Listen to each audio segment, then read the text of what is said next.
Hi guys.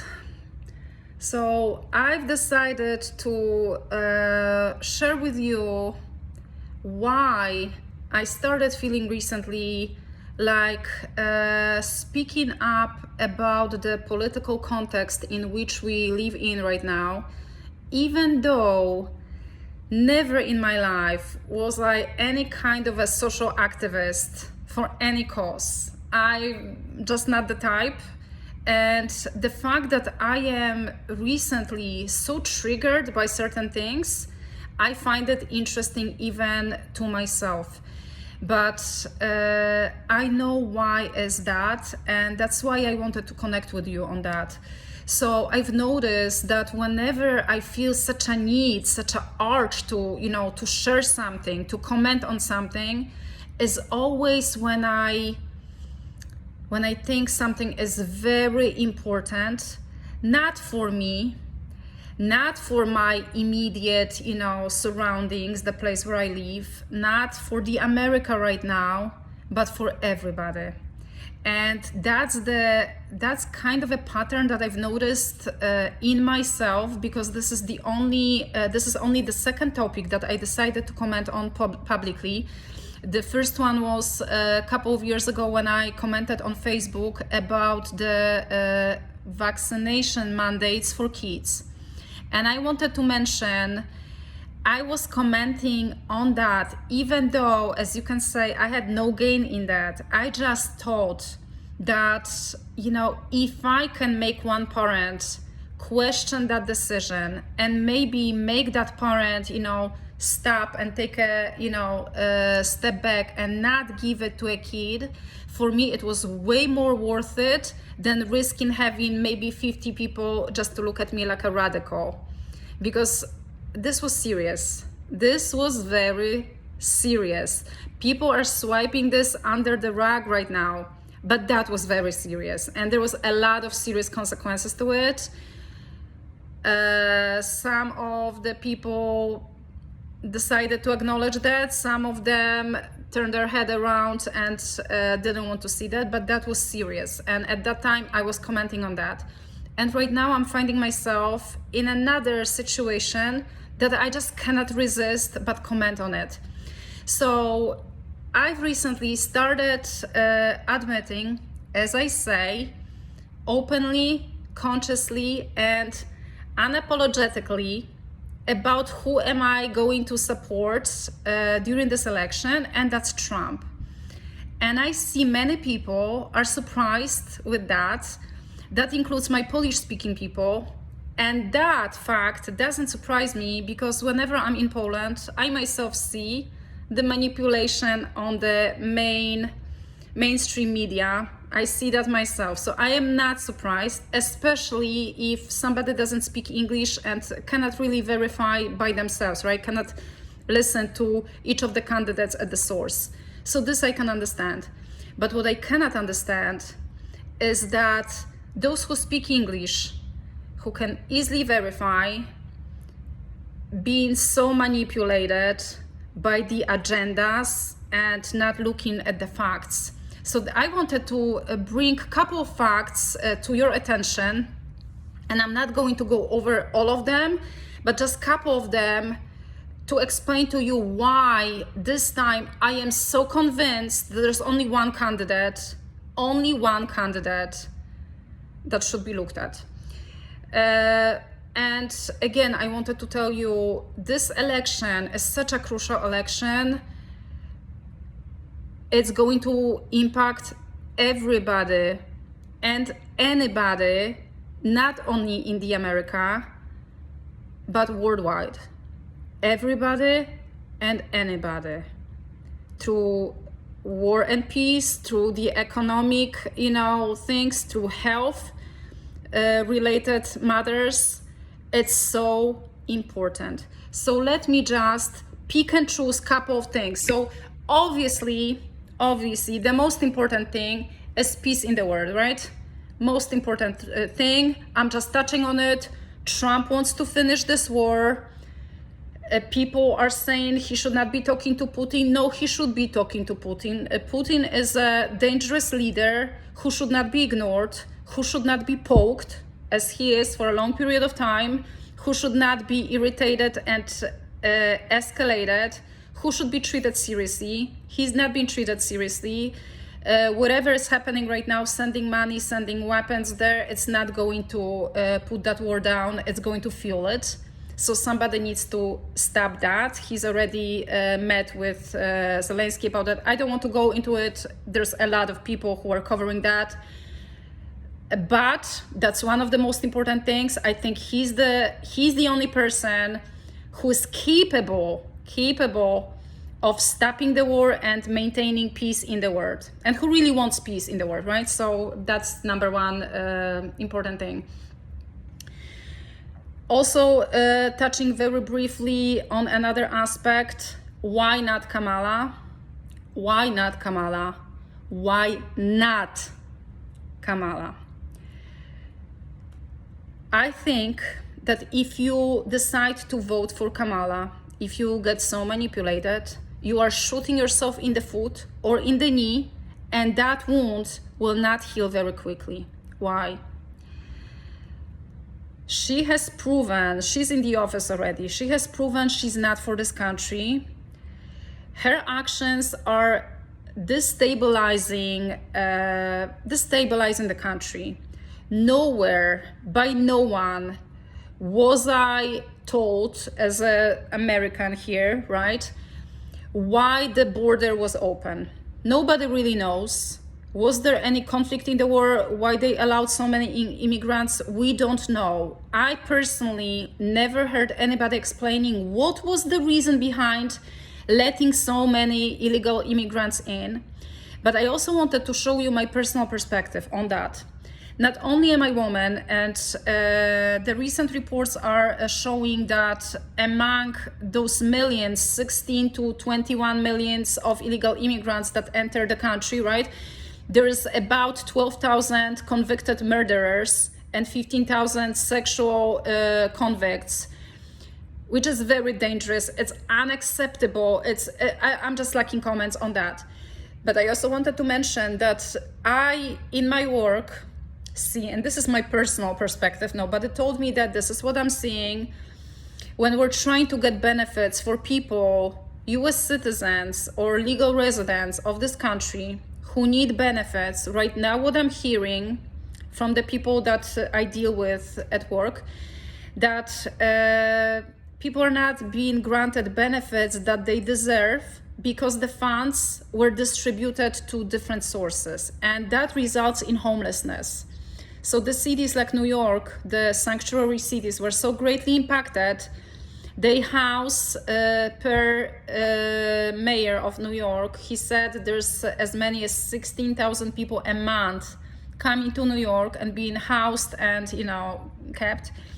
And I just wanted to bring this perspective. If you're a host and you have 2 rooms in your apartment, you're not inviting 50 people. If you don't have room for them, if you don't have money, for them, and if you also have no ability to entertain them and keep them long time, you just don't invite them because you cannot do that. You just have no means. She, as the person who, oversees the borders, she's invited so many people, put them on the cities to take care of from the taxpayers' money, including myself, right?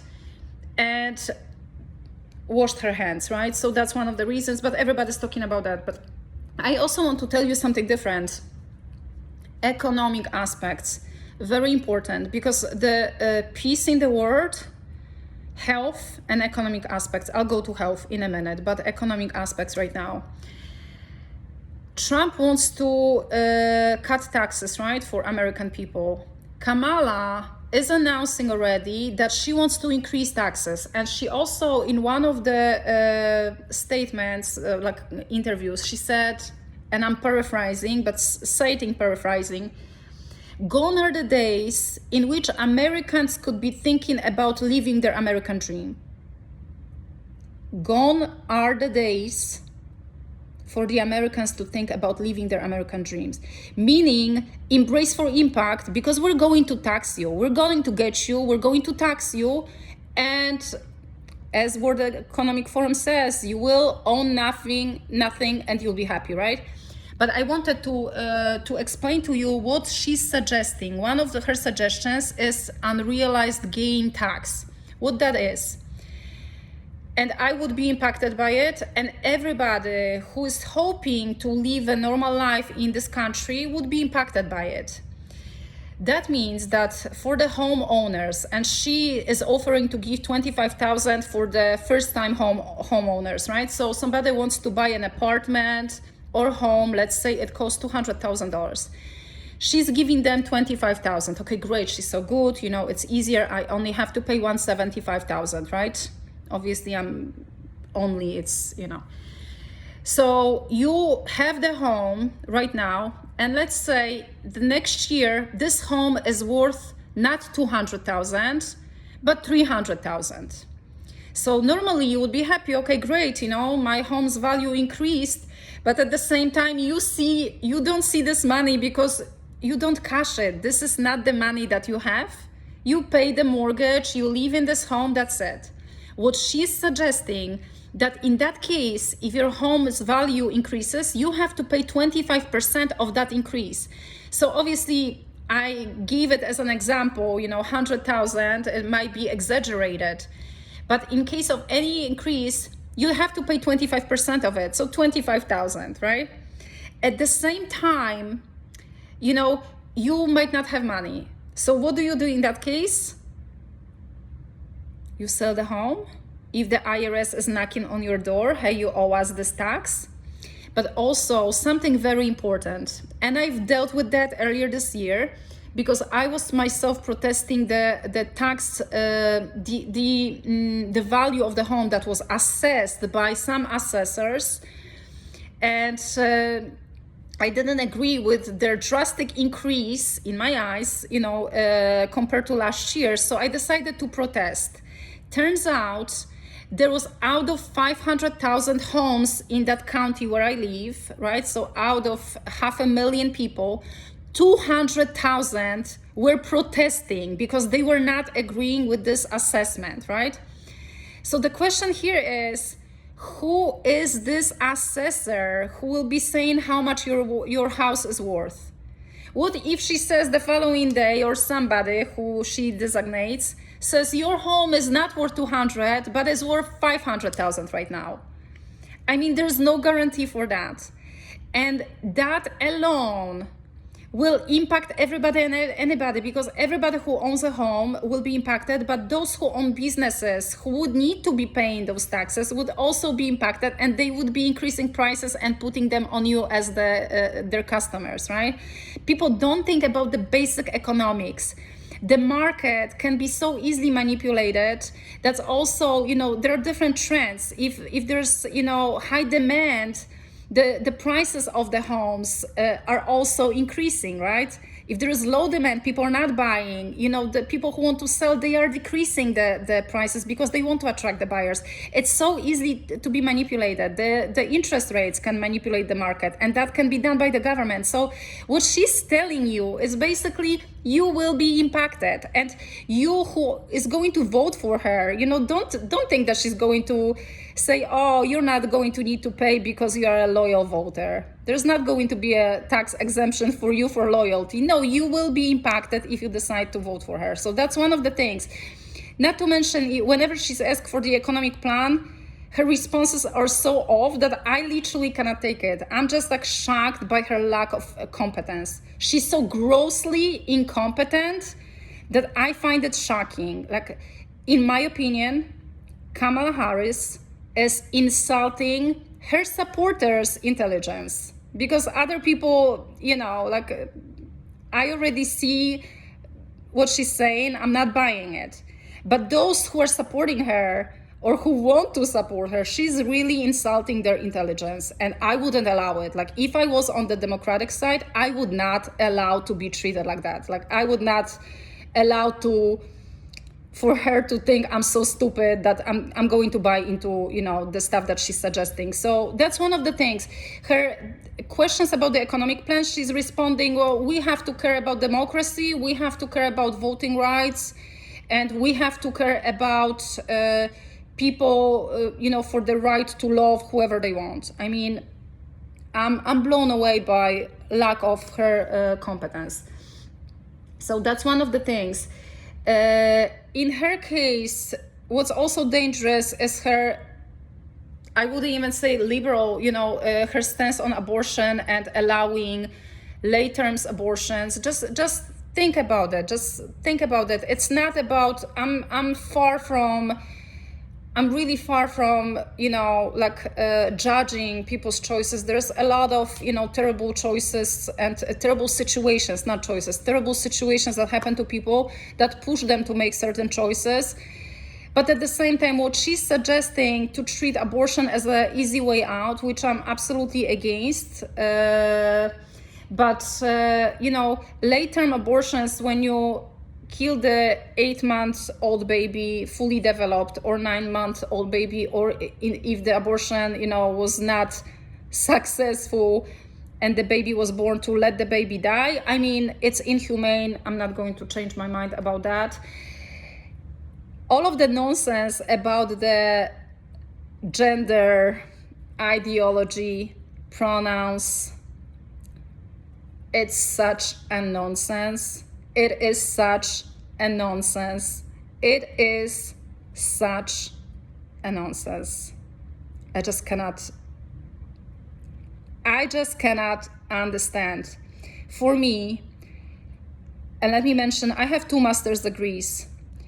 To need to choose my sex in the survey that I'm doing, because I have to complete it, right? To need to choose out of 6 choices for my sex, meaning it's not only female and male, but there are 4 other categories that, me having 2 master's degrees, I don't understand what they are. And I'm thinking, am I so stupid, or is it so stupid?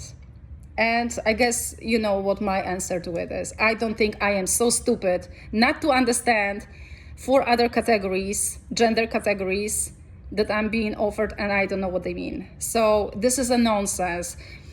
Sex transitions surgeries offered for prisoners, for taxpayers' monies. It's a nonsense. Not to mention, such a nonsense. Not to mention, these are very serious surgeries, and to be very explicit, this is creation of vagina for guys, and this is a creation of penis for women. These are complex surgeries, right? They're pointless and nonsensical, but they're complex surgeries. They're also expensive surgeries. So you want to cover those surgeries for taxpayers' money, while there's many taxpayers who cannot afford their own healthcare. This is like a slap in the face. The same with the hurricane help right now, 750 slap in the face. The same as, the weather modification that is happening. Very dangerous stuff going on. Why I'm for Trump? He is a reasonable leader, internationally respected. Don't trust what you're hearing on the news. People are not stupid. Leaders are not stupid. They know he knows what he's doing, right? So he's the only one who can really stand against all of the forces, the globalistic forces right now. I am also very much for MAHA movement, Make America Healthy Again, where he works with the long-term Democrat Robert Kennedy Jr., when he wants to ban unnecessary untested vaccinations, and also ingredients in the foods that were deemed to be harmful, or addictive. So he doesn't want to have it in the food. We all should be caring about health and food and not being injected with whatever. So I'm very much with him on that. I'm with him on his economic, propositions, bringing production back to the States, sorting out the thing with the immigration. So whenever I listen to him, I just hear the voice of reason. Whenever I listen to her, my brain is boiling, my blood is boiling, my brain is being unburdened by what has been. to cite the classic. So this is why I have very strong opinions. Obviously, there is so much more to it, so much more to it. You really need to dive into it to understand what's been happening and how much manipulation is going on. But yes, I wanted to share my opinion on that. And if anybody would like to discuss further, we can do it offline. I'll be happy to, address any concern or argument. Because there is really one choice this election. So please, if you are able to vote this year, vote wisely. Vote wisely. Do not shoot yourself in the foot. Do not shoot Americans in the foot. Do not shoot the world in the foot or in the knee or in the heart. Bye.